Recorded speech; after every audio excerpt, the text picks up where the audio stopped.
안녕하세요, 해독이들 닥터혜자입니다. 의외로 수요가 많고 또 하시고 나서 만족도가 높은 게 이마의 볼륨 성형이거든요. 오늘은 이마의 볼륨 성형은 어떤 재료로 어떻게 하는 게 좋을지, 나에게 맞는 건 어떤 것일지 한번 말씀을 드려볼게요. 일단은 이마는 처졌는지 꺼졌는지를 나눠야 돼요. 처졌으면 대표적으로 눈썹이 떨어지고 자글자글하면서 뭔가 이렇게 탄탄한 느낌이 없이 이렇게 뭉쳐있는 느낌이 나거든요. 이런 경우에는 일단 이마 거상으로 넘어가시는 게 좋습니다. 근데 이마 모양이 전체적으로 나쁘지 않더라도 눈썹뼈 위가 꺼져 있고, 아니면 이마 자체가 약간 뒤로 저는 엎어져 있는 것 같아요, 뒤에 헤어라인까지 납작해요 해서 약간 이렇게 누워있는 이마이거나 하시는 경우에 이제 이마의 볼륨 시술이나 성형을 생각을 해보시는데요. 이런 경우에는 대표적으로 이마 보형물, 이마 지방 이식, 필러나 콜라겐 부스터 시술을 생각을 해보실 수가 있어요. 일단 이마가 봉긋해지면 좀 꺼져 보이던 인상이 입체적으로 살아나거든요. 주름이 있던 경우에는 주름이 어느 정도는 약간 펼쳐지는 그런 부수적인 효과도 얻을 수 있어요. 무엇보다 적당히 동그스름한 이마가 그리 어울리지 않은 얼굴은 잘 없습니다. 남자분들도 사실 요즘에 꺼진 이마를 동그랗게까지는 아니지만 평평하게 약간 부드러운 인상으로 채우시는 경우가 정말 많거든요. 이마를 약간 볼륨을 채우시면 좀 부드럽고 입체적인 인상을 가지시는 데 좀 도움이 될 수 있어요. 앞에 말씀드린 각 재료의 장단점을 한번 보자면, 이마 보형물은 대표적으로 실리콘을 많이 쓰죠. 이거의 가장 큰 장점이자 단점은 영구적이라는 거예요. 영구적이라서 꺼지지 않지만 이게 내가 나이가 들어가면서 자연스럽게 모양도 좀 바뀌어야 되는데 이마만 너무 동그랗고 빤빤한 경우가 있고, 사실 이게 실리콘 보형물 같은 경우에는 면적이 넓다 보니까 그 주변으로 약간 장액존 같은 물이 차거나 튀거나 하는 경우가 많거든요. 요즘에 증가하는 추세는 이 보형물을 제거하면서 이마 거상을 하시는 게 증가하는 추세라고 볼 수 있거든요. 그래서 사실 저도 개인적으로 이마 보형물을 그렇게 추천드리진 않습니다. 두 번째는 이마 지방 이식인데요. 이마 지방 이식을 하실 때 너무 과도한 욕심만 안 내시면 티 안 나게 부드럽게 채우는 역할을 톡톡히 해주거든요. 내가 가지고 있는 내 지방을 배나 허벅지에서 채취해서 사용하기 때문에 생착만 잘 되면 필러 같은 것보다 훨씬 더 오래 지속이 됩니다. 영구히라는 말은 안 쓰는데요. 왜냐하면 시간이 지나면서 생착된 지방들이 위축이 되기도 하고 나이가 들면서 모양이 변하기도 하기 때문에 보형물처럼 100% 영구적이라고 말하긴 어렵지만 내 몸에 친화적인 나의 조직으로 지방을 부드럽게 채우는 거에는 지방 이식이 큰 장점이 되고요. 특히 내가 얼굴 라인을 좀 만들고 싶다, 난 각진 얼굴이라 전체적인 얼굴 지방 이식을 하면서 이마 지방 이식을 하시는 게 큰 도움이 됩니다.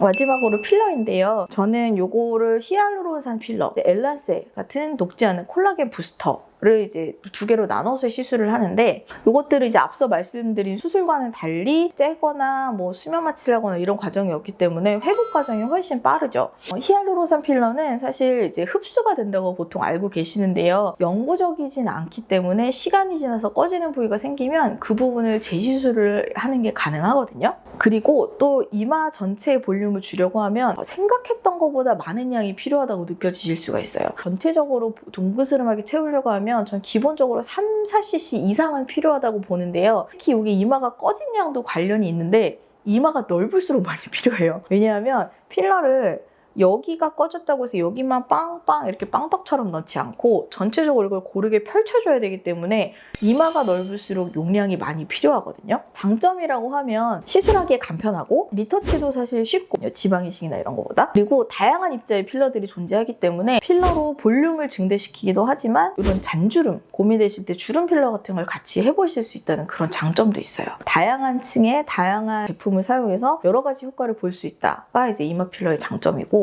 엘란세는 콜라겐 부스터인데요. 필러랑 결은 비슷한데 결국에는 콜라겐을 내 몸에서 이제 조직에서 증식시켜주는 거기 때문에 촉감적인 면에서 이마 필러보다 훨씬 덜 물컹물컹하고 그냥 자연스러운 이마의 촉감이 나거든요. 그래서 그런 면에서 유리하고, 같은 양을 자연스럽게 채우려고 할 때 그러니까 필러보다는 상대적으로 조금 적은 cc로 이제 효과를 볼 수 있는 것 같아요. 단점은 필러보다 가격이 좀 비싸고 수술 후에 붓기가 조금 있을 수 있습니다.